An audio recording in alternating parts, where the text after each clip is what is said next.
Bueno, saludamos a los profesores, ya se encuentran aquí todos los grupos, pueden alzar la mano ahí en Facebook. En Zoom. En Zoom, perdón. Los profesores, Ángeles, Lisandra, Rogelio, ¿ya están conectados? No va a estar aquí. Ya lo subí. Allá andamos. Perfecto, entonces, ¿quiénes, ya estamos? Ya. Pero déjame. Si ustedes se meten a la página de Facebook del departamento, podrán ver que se va a hacer la transmisión por la página de Facebook. Ay, gracias. Sí. Pablo, ya me oigo. Ya, Liz, bueno. Nosotros. Ya. Una disculpa porque no estamos listos para presentar a nuestro invitado. Ok. ¿Quién está haciendo eco, chicos? ¿Será que tenga prendido? Ya creo que ya no escucho de nuevo el sonido. ¿Alguien de Vamos a ustedes tiene empezar. celular?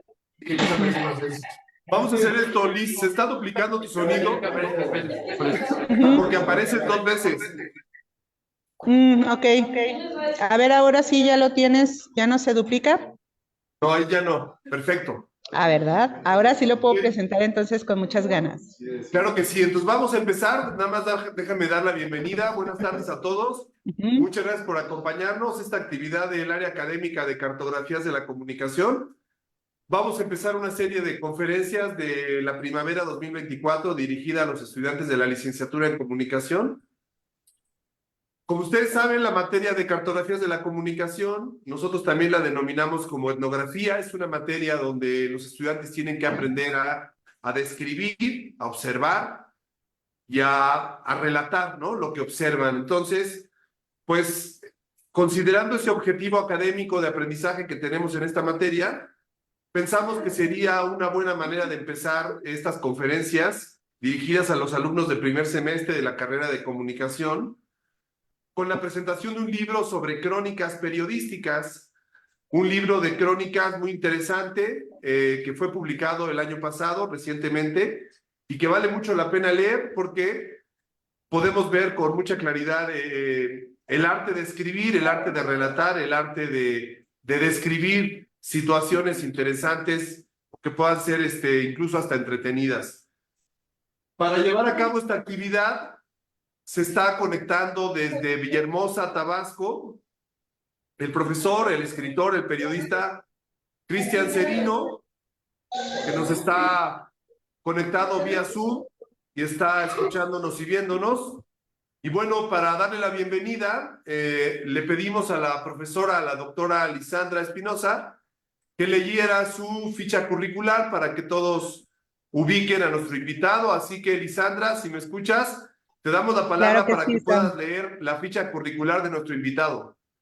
Claro que sí, Sam. Hoy tenemos un invitado de lujo nuevamente. Se llama Cristian Antonio Cerino Córdoba. Él es académico y periodista, hizo estudios de comunicación y docencia en la Universidad Juárez Autónoma del Estado de Tabasco y además hizo estudios sobre literatura mexicana en la Universidad. Él también hizo artículos sobre literatura y periodismo en Costa Rica, por la Universidad de Guadalajara en el 2002 y del Mundial de Fútbol Brasil 2014 por la Universidad de Colima en el 2015. Ha ganado premios de periodismo en el género de crónica en el 2004, 2005 y 2006 y el premio Tesis UJAD en el 2012. Ha sido becario en la Prensa y Democracia Aprende y en la Fundación Nuevos Periodismos Iberoamericano, INPI. Fue finalista del Premio Internacional Las Nuevas Plumas 2011 y además tiene un libro delicioso que yo creo que todos los estudiantes deben disfrutar ahora porque nos permite entender cómo utilizar la crónica, los recursos literarios, el ejercicio de paralelismo y cómo estructurar una buena crónica. Disfrútenlo, pregunten mucho y bienvenido, mi querido Cristian Antonio Cerino. Tienes la palabra. Muchas gracias, Lisandra. Antes de darle la palabra a Cristian rápidamente, nada más recordarles el título del libro, Breve Encuentro con Nosotros, Relatos Periodísticos, publicado en Tabasco por 3 editoriales el año pasado. Bienvenido, Cristian, te escuchamos. Gracias por la invitación. Aprecio el coincidir nuevamente en esta modalidad virtual con el doctor Samuel. Y también agradezco a la profesora Lisandra por la presentación que hace de mi persona. Aprovecho para comentarles que en 2010 hice una estancia en la Universidad Iberoamericana a través del programa Prensa y Democracia. No solamente estuve cursando asignaturas en los niveles de licenciatura y maestría, sino también estuve cursando una serie de talleres impulsados por Prensa y Democracia, un programa cobijado por la Universidad Iberoamericana, y siento que esta charla, de una u otra manera, es mi contribución por el gran respaldo que he tenido para con esta universidad. El libro Breve Encuentro con los Otros, relatos periodísticos, primero es un homenaje al periodista polaco Ryszard Kapuscinski, quien escribió una serie de crónicas, reportajes y viajes, ¿no? En libros que seguramente hemos leído, hemos escuchado hablar de ellos. Pienso en voz alta en Viajes con Heródoto, o también pienso en otros libros como Ébano, que a lo largo de los años me han inspirado a escribir relatos desde la perspectiva periodística. Llevo al menos 2 décadas y unos años más dedicado al oficio periodístico, no solamente a la lectura de sus géneros. Tengo una fascinación por sus géneros narrativos, sino también he dedicado mis años a la lectura de la literatura. De hecho, coincido con Santiago Gamboa, un escritor colombiano que, por cierto, ofreció una serie de charlas en la Universidad Iberoamericana a través de la Fundación Nuevo Periodismo Iberoamericano, y él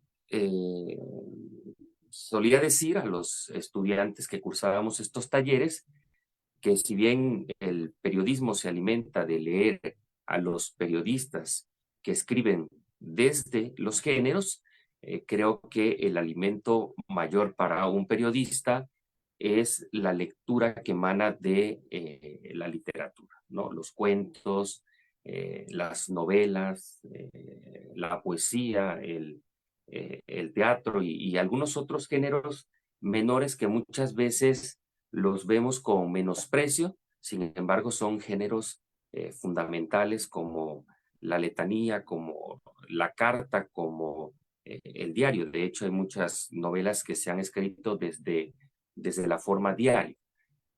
Reitero, este libro, Breve Encuentro con los Otros, relatos periodísticos, es un homenaje, pero también es un puente que construyo desde Tabasco con la literatura que a su vez hizo Ryszard Kapuscinski, este periodista polaco. Que encontramos en este libro, encontramos una serie de crónicas, también encontramos perfiles, encontramos semblanzas de personajes tabasqueños, pero el libro abre con un personaje de la literatura latinoamericana, de la literatura universal, que es la figura de Gabriel García Márquez, así como lo describió en la presentación el doctor Samuel. Se trata de un homónimo del escritor colombiano nacido en Aracataca, con un estudiante de Derecho, pero con por un gusto por la literatura, ¿no? Por la novela, por la poesía, que nació en el estado mexicano de Puebla, ¿no? ¿Cómo llega uno a estas historias? Pues uno en el camino periodístico siempre va buscando describir esos detalles que pueden interesar a la comunidad lectora. Entonces encontré o establecí un puente entre estos dos Gabrieles, con muchas coincidencias, pero también con muchas diferencias, y a partir de ahí surge este relato con el que comienza este libro, y este relato se llama El Gabo que soñó ganar el premio Nobel, ¿no? En esa medida, el libro está atravesado por una mirada del cronista. A veces la escritura está contada desde una perspectiva de una primera persona, a veces desde una tercera persona, pero finalmente es una mirada periodística, una mirada subjetiva que va ordenando los relatos, la misma historia. Otro de los propósitos del libro es que eh, me gusta sobre todo abordar los géneros narrativos y creer que en un relato pueden habitar una serie de personajes, ¿no? En la primera parte encontramos dos perfiles o dos semblanzas, el Gabriel García mexicano, el Gabriel García Márquez mexicano, pero también encontramos sí, a una Gabriela, que es una cronista de la ciudad de Villahermosa, capital de Tabasco, y que creo que ha sido una de las mujeres que mayor ha dado impulso a la crónica histórica, que es esta crónica importante también que necesitamos documentar. Y la segunda parte del libro, eh, creo que son aspectos culturales, son crónicas sobre danzas, sobre festejos, sobre tradiciones. En los últimos años dedico parte de mi tiempo a conocer el sentido o la esencia misma de las danzas y sus danzantes. En el sur de México hay una serie de danzas, ¿no? A lo largo de los años, y muchas veces este tipo de danzas atrapa la atención de un periodista, de un cronista y también de un escritor, dado que en algunas novelas escritas en el sur de México, estas danzas suelen ambientar alguno de sus capítulos, ¿no? Este interés por la danza me ha llevado a estar en fiestas patronales o fiestas de pueblo, en Chiapas, en Campeche, en Yucatán, y esto ha sido posible a través de la misma disponibilidad del periodista, pero también el deseo de poder contar una serie de historias, ¿no? En Tabasco, una de las danzas más emblemáticas es la danza del Pocho. Se danza en el municipio de Tenosique, que es un municipio fronterizo con Guatemala, que por cierto, ayer concluyó la danza del Pocho, y son estos hombres y mujeres que se cubren el rostro con máscaras de madera, pero que a su vez también adquieren un aspecto felino, y el bien y el mal se van enfrentando en estos días en los que duran el o los carnavales, ¿no? En este libro yo abordo danzas menores, danzas que se hacen en una escala menor, con un poco interés de parte del público, pero que finalmente son danzas que necesitan tener un registro escritural o un registro audiovisual, ¿no? Hoy por hoy tenemos muchas ventajas como periodista o como escritor, que si bien llevamos una libreta de apuntes y hacemos una serie de anotaciones, también nuestros dispositivos móviles también nos ayudan mucho para hacer un registro audiovisual de las cosas que vamos viendo, que vamos entrevistando o que después vamos a describir. Y cuando llegamos a nuestros escritorios o a nuestras mesas de trabajo, es un poco más fácil llevar a la escritura la descripción que hemos atrapado a través de nuestros dispositivos. En la segunda parte de mi libro, yo abordo o describo, cuento, relato y a veces hasta hago conclusiones sobre la importancia de estas danzas, ¿no? Que tienen como similitud, ¿no? El enfrentamiento entre el bien y el mal, que tienen como similitud, ¿no? Que son rituales entre lo cristiano y lo pagano. De pronto hay danzas en las que se enfrenta un rey lagarto y se enfrenta un felino, o sucede como en Campeche, que los indígenas mayas danzan con cabezas de cerdos sobre sus cabezas de cerdos que están adornadas con papeles multicolores, pero que forma parte de un ritual que puede estar durando 3 o 4 días, ¿no? Entonces, esa es como la intención. Busco ante todo explorar o hacer uso de los géneros periodísticos, la crónica, la semblanza, el perfil, pero también me permito a mí mismo utilizar los elementos de la literatura que me provee la literatura para poder contar o describir las cosas, ¿no? El mismo García Márquez, este escritor colombiano, decía que habíamos olvidado esta noción de contar, y creo que de una u otra manera los libros del periodismo, llámese literario, del periodismo, llámese narrativo, o del periodismo de largo aliento, que es crónica y reportaje, lo que busca es, ante todo, narrar lo que está frente a nuestros ojos, ¿no? 100 años de soledad, el libro de Gabriel García Márquez, si la memoria no me falla, comienza diciendo: muchos años después, frente al pelotón de fusilamiento, el coronel Aureliano Buendía habría de recordar aquella tarde en que su padre lo llevó a conocer el hielo.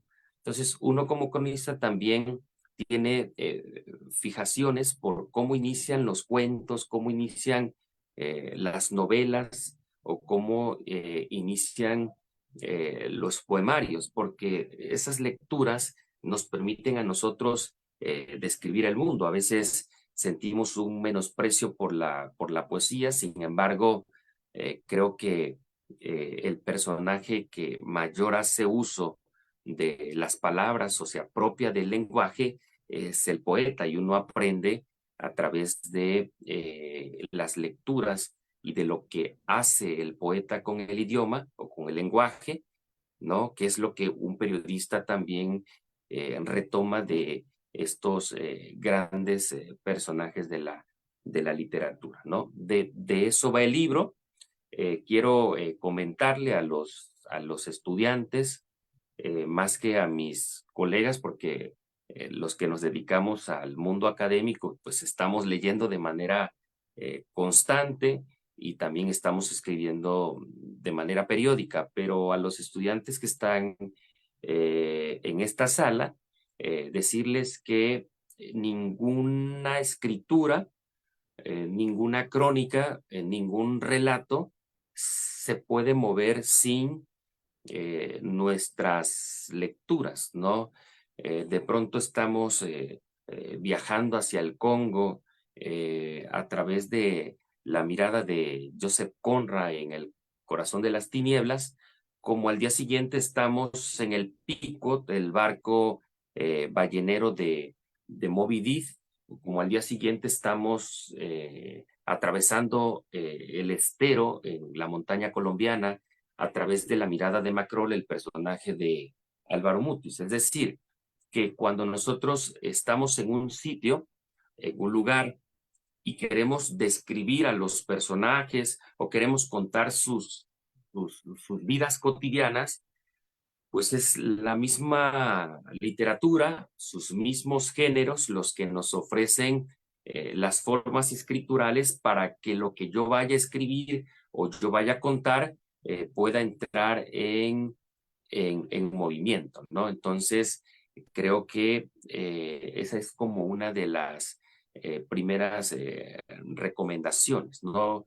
Yo, cuando estuve haciendo la estancia en la Ibero, conocí a un escritor de nombre Luis Felipe Hernández, y Luis Felipe Hernández ofrecía en la Ibero un taller de cuentos.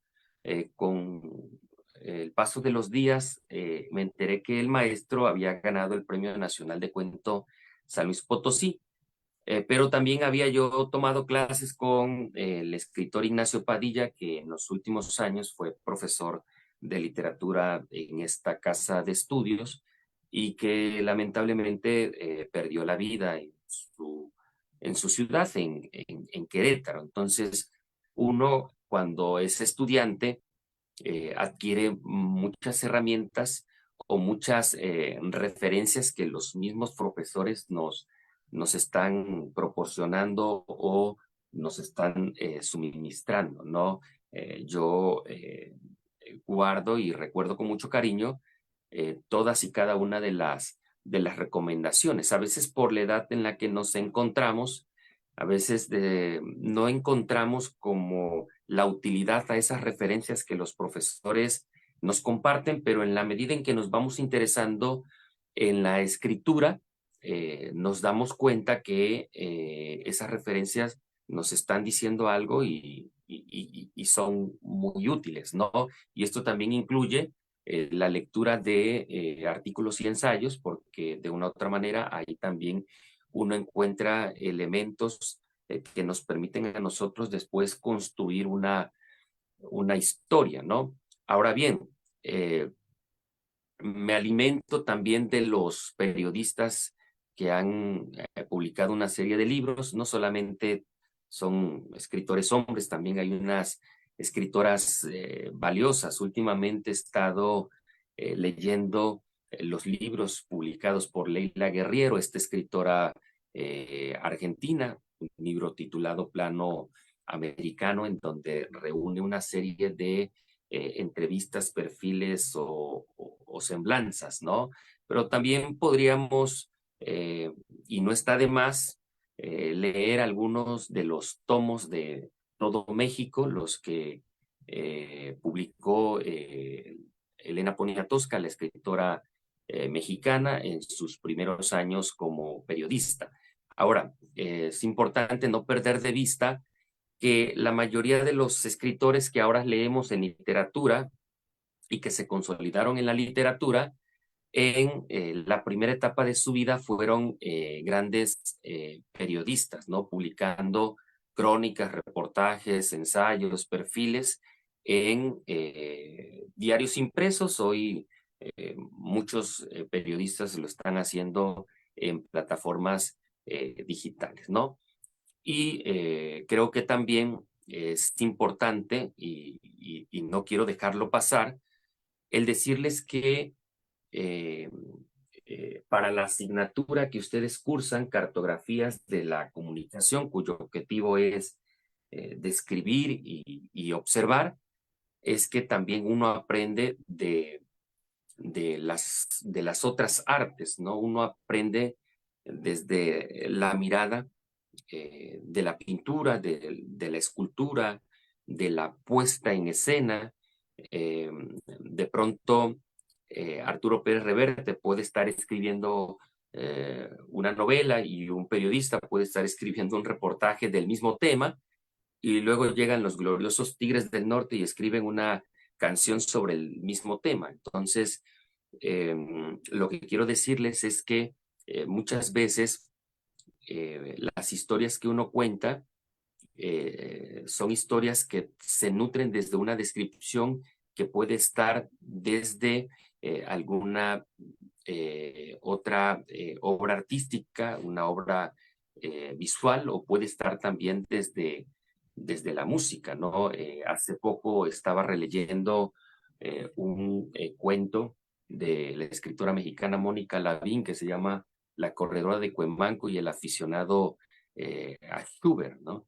Y es un puente que construye la escritora con la música. Otro día estoy leyendo Tokyo Blues de Murakami y hay una referencia a los Beatles. Y entonces siempre, a veces uno cree que la descripción o la observación o el trabajo que uno hace en el campo es solamente con mi propia experiencia, pero esta experiencia se va a alimentar o se va a nutrir de las cosas que yo escucho o que veo y que el arte también puede estar alimentándome para poder yo contar con mayor facilidad las cosas que veo, ¿no? No sé si les pasa a ustedes que cuando están mirando una narración futbolística en televisión, de pronto el narrador nos está contando lo mismo que estamos viendo.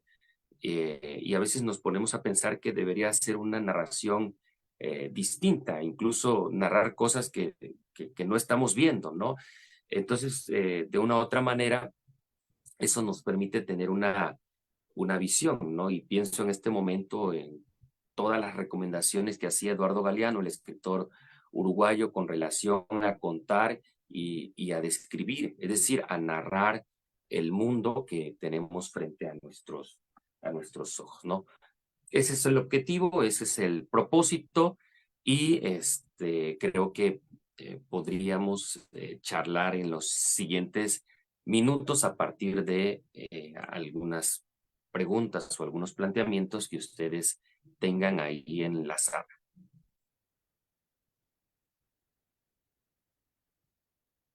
Gracias, Cristian. Sería bueno, por ejemplo, que nos platicaras el lector en el que tú pensaste para este libro. ¿Cuál es el lector? ¿A quién vas dirigido? Me imagino, obviamente, pues el estado de Tabasco con el interés que tiene de algunas de las crónicas, pero además las crónicas están también escritas que, por supuesto, trascienden la realidad estatal, obviamente, ¿no? ¿En qué tipo de lectores estás pensando para este libro?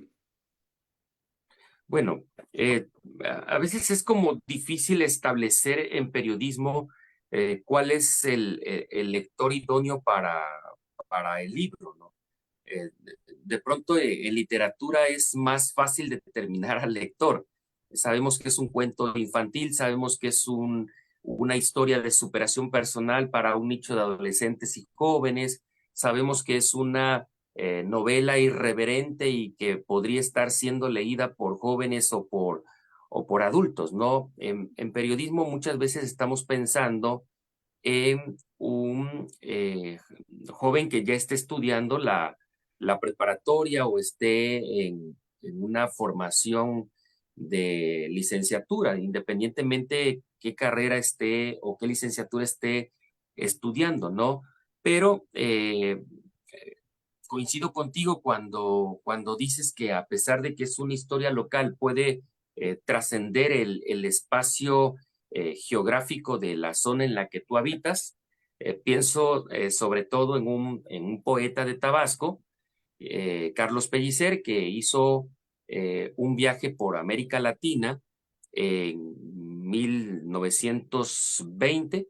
Estuvo en Bogotá, estuvo en Caracas, estuvo en Nueva York y luego contó la historia a través de una serie de cartas. Y luego le preguntaban a Pellicer, cuando estaba en Villahermosa, qué estaba haciendo. Y él dice, estoy escribiendo un poema de 5 hectáreas.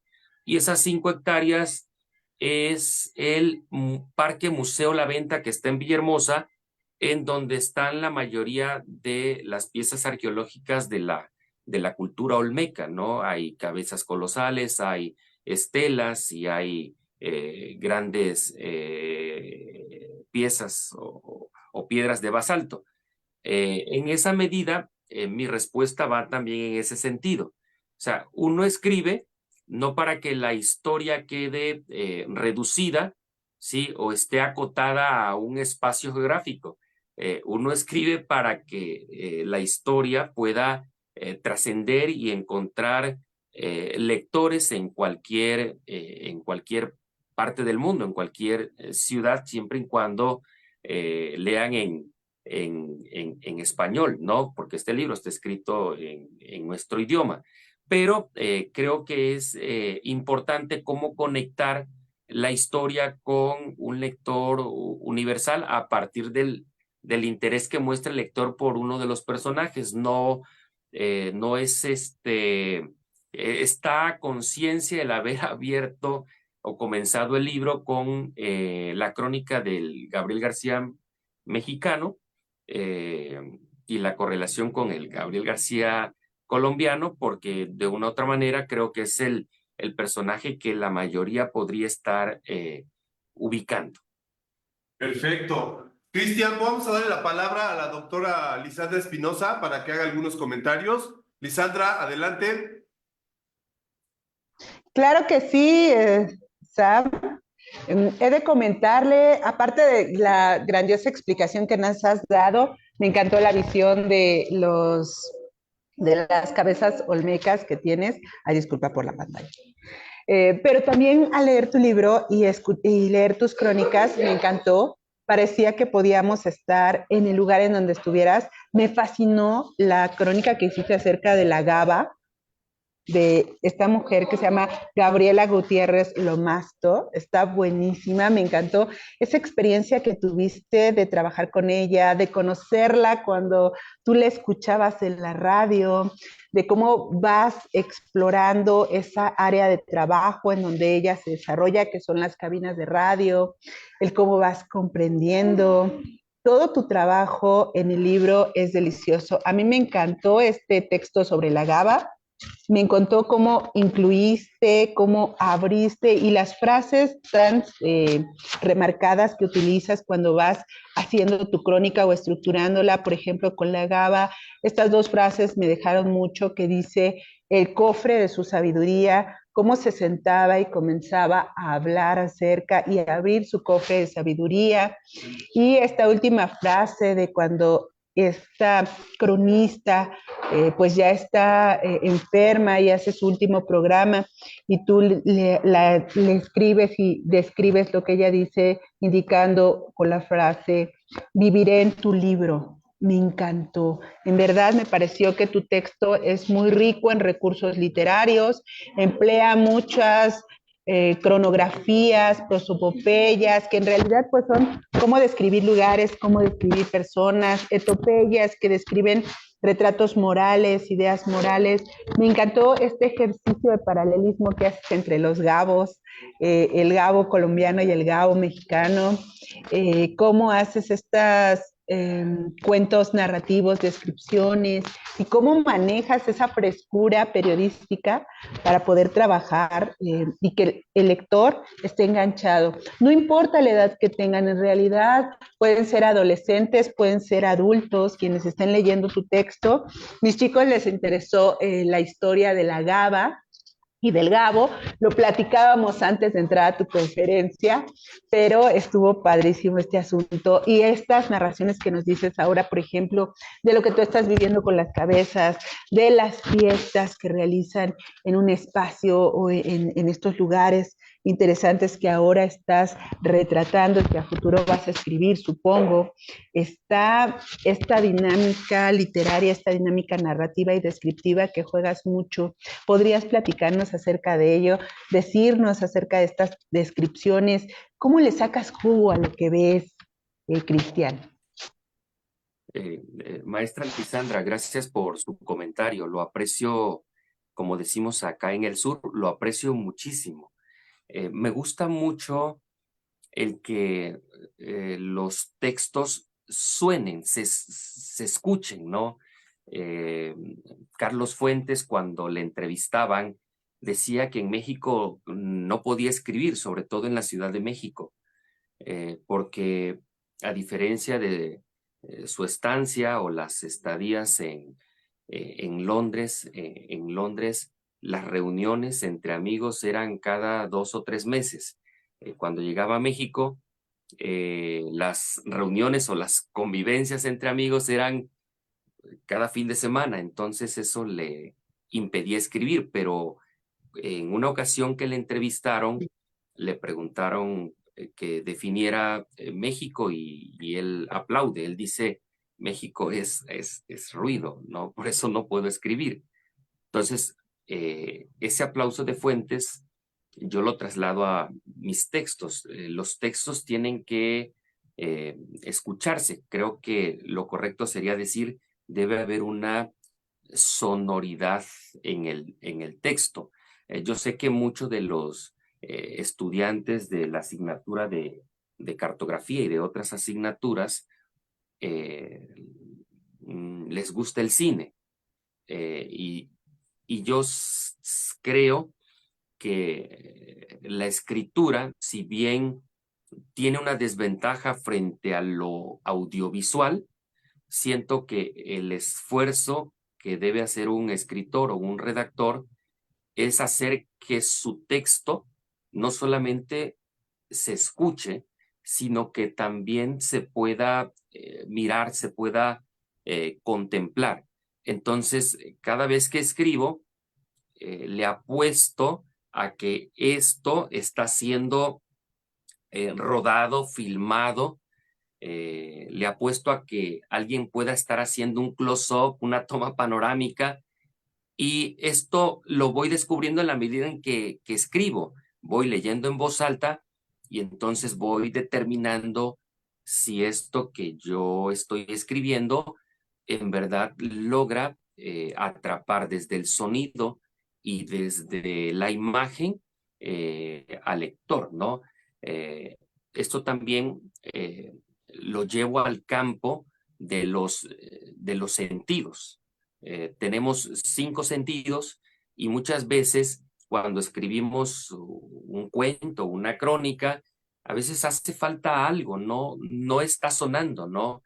El cuento de Juan Rulfo, Lubina, eh, o los cuentos yo los había asociado con la polvareda, ¿no? Con que siempre uno está respirando el polvo.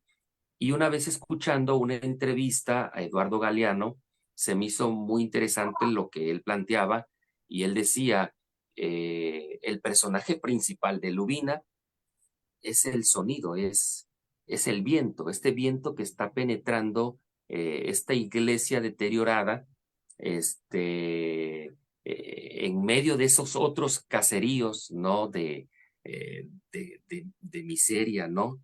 Entonces, cuando yo escuché esto y cuando regresé otra vez mis ojos y mi lectura a Lubina, dije, es cierto, lo que vamos a escribir o lo que estemos escribiendo también debe de escucharse. Entonces, los 5 sonidos, los 5 sentidos son indispensables. Yo he leído crónicas en donde la apuesta del cronista es que tu lector puedas sentir los olores de las comidas que se están preparando en una calle o en un tianguis. Esto me pasó mucho cuando estuve en la estancia en la Ibero y viví 6 meses en el pueblo cercano al campus de la Universidad Iberoamericana, el pueblo que se llama el pueblo de Santa Fe, y ahí busqué de una u otra manera hacer registros sobre sus dolores, ¿no? Eso también me pasó mucho cuando acompañando al doctor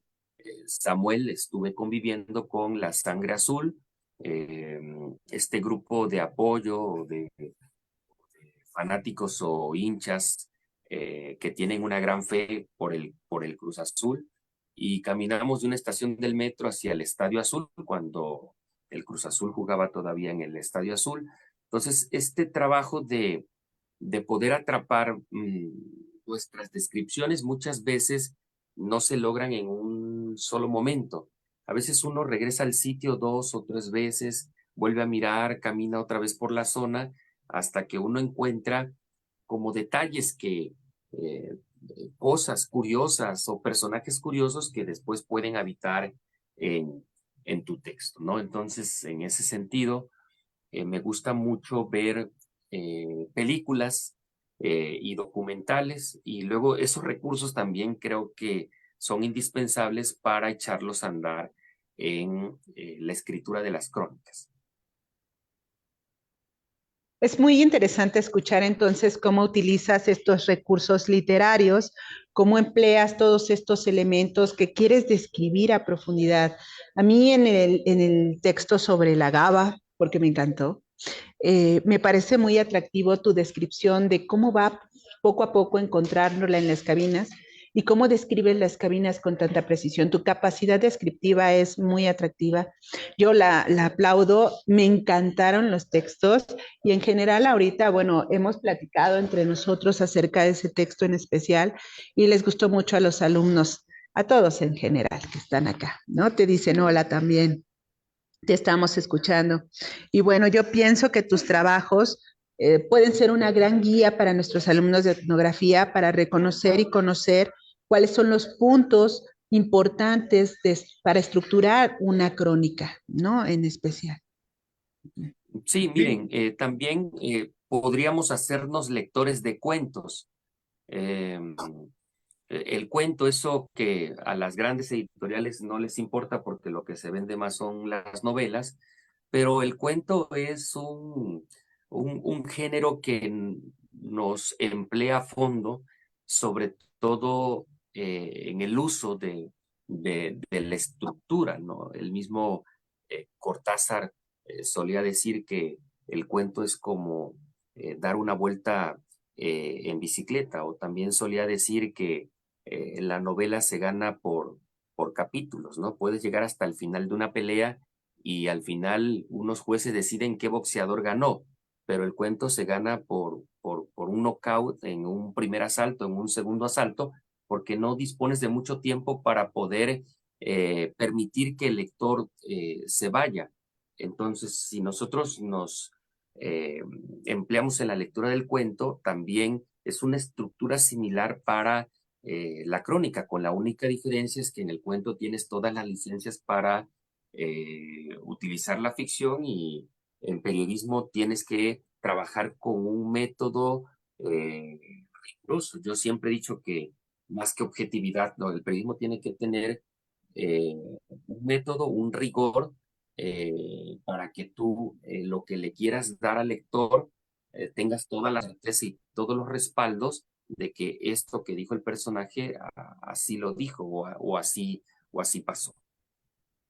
Sí, claro, esta subdivisión es muy atractiva, ¿no? En el aspecto en el que nos platicas, podemos utilizar estos recursos literarios, pero recordar que estamos haciendo periodismo, ¿no? Y que podemos Así es. utilizar todo este juego para poder hacer esta narrativa, pero en una crónica, contándole a las personas, pero no cayendo en una ficción, ¿no? Sino en la narrativa de un hecho real con un juego de palabras atractivo en el recurso literario, que es lo que tú más realizas, ¿no?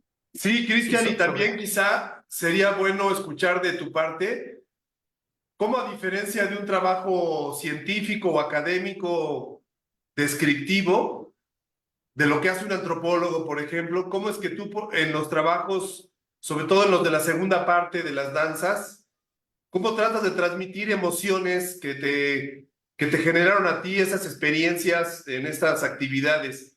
¿Qué tips le darías a los estudiantes para transmitir emociones a través de las palabras?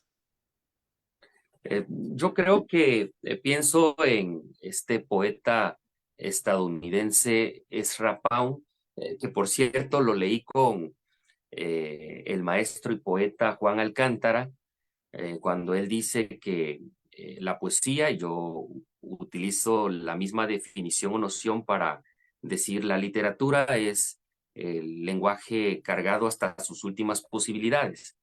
En la crónica hacemos uso del lenguaje, de las palabras. Yo creo que lo más importante para un cronista es no llegar con un prejuicio a los lugares en donde se practica una danza prehispánica, ¿no? O una danza religiosa. Yo creo que el cronista, sobre todo, se entrega al sentido de la observación y sobre todo mantiene una mente abierta, un criterio abierto para poder disfrutar o deleitarse de lo que ahí está sucediendo, ¿no? Pienso en el teatro japonés, ¿no? Cómo el actor se entrega y se desvive por el espectador. Lo mismo pasa en las danzas prehispánicas y religiosas. Los actores danzantes, ¿no?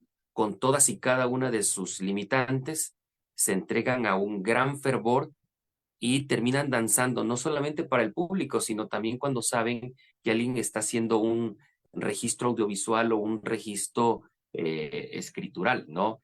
Yo siempre aconsejo llegar un día antes de la danza, pernoctar en el sitio y despertar con ellos, ¿no? Caminar con ellos.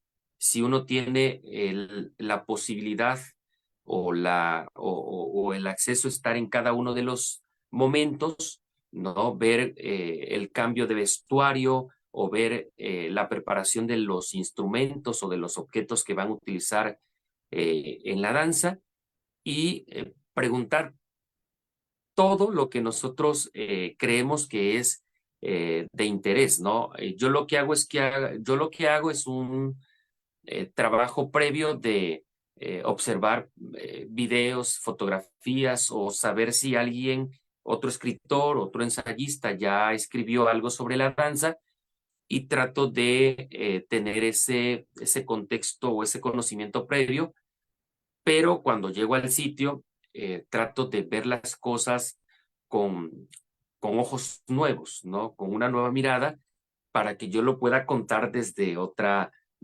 perspectiva, ¿no? Pero lo más importante es entregarse al disfrute de lo que ahí está aconteciendo, ¿no? Sí, claro, igual que Sam te lo dice. Nosotros estamos en el trabajo de la observación participante y esto que les acabas de narrar, pues es exactamente llegar, conocer el lugar, entender a las personas, no bajo un prejuicio, sino bajo una observación totalmente objetiva, ¿no? Muy Sí, rico, muy... sucede muchas veces que el periodista comete el error de hacer una pregunta ácida, una pregunta que genera cierta inquietud entre quienes sienten un fervor o una identidad, ¿no? Con sus raíces, con sus tradiciones, y como que se rompe eh, pues ese estado de la armonía que se había logrado y que te hubiera permitido a ti conocer a profundidad o acercarse o aproximarse más a este fenómeno social. Cristian, estamos ya por cerrar, nada más me gustaría preguntar si en los otros salones o aquí en el salón hay alguien que quiera hacer una pregunta o comentario sobre esta charla que hemos tenido con el autor Cristian Antonio Cerino. Allá, no sé, la profesora Ángeles, el profesor Rogelio con su grupo.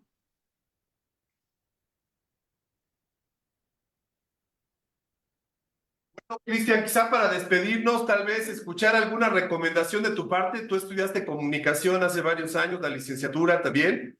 ¿Qué le Sí. sugerirías a estudiantes del primer semestre de la carrera de comunicación para que puedan aprovechar su experiencia en la universidad? Hice estudios de comunicación, luego los reforcé con educación. Hace poco hice estudios de literatura hispanoamericana. Lo que siempre he recomendado es de que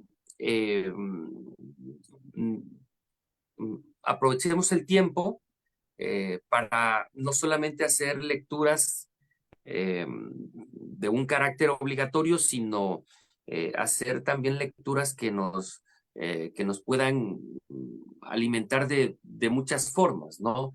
Los que se dedican, por ejemplo, a la escritura, dedican muchas horas de su día a día también a la lectura, ¿no? Y la lectura no solamente es el género que más me gusta o más me apasiona. Yo creo que el abanico debe de abrirse y así como uno aprende de los ensayos, de los artículos, los textos académicos, uno también aprende de las obras creativas como la novela, el cuento o la poesía. Yo creo que también sería importante alimentarnos del cine o de las propuestas audiovisuales, ¿no? hay muchas ofertas en plataformas de entretenimiento, pero también sería importante hacer una revisión del cine francés, del cine italiano, del cine americano, ¿no? Y creo que también ahí hay muchas formas o muchas técnicas de cómo narrar, ¿no? En ese sentido, yo creo que los que nos dedicamos al estudio de la comunicación tenemos muchas ventajas, ¿no? Y no solamente tiene que ser vista la carrera como desde un enfoque periodístico, dado que ese no es su enfoque, ¿no? Hay más trabajo de investigación, hay más trabajo de campo, pero lo importante es tener un dominio de la redacción básica y también saber proponer una serie de contenidos, ¿no? A partir de nuestras experiencias y vivencias en el campo. Bien, pues muchas gracias, Cristian Antonio Serino, te agradecemos que te hayas conectado por tu tiempo allá desde Tabasco, te mandamos un abrazo, seguiremos leyendo tu trabajo y bueno, esperamos pronto la siguiente publicación. Al contrario, agradecido con ustedes por haber organizado esta charla, haber cedido este espacio y agradecido también con los estudiantes que se encuentran en la sala presencial y otros en sala virtual. Y estoy contento por haber retornado, así sea desde la distancia, a esta casa que también considero como mía. Muchas gracias, claro que sí, te mandamos un abrazo, buenas tardes. Gracias. Un abrazo. Un abrazo.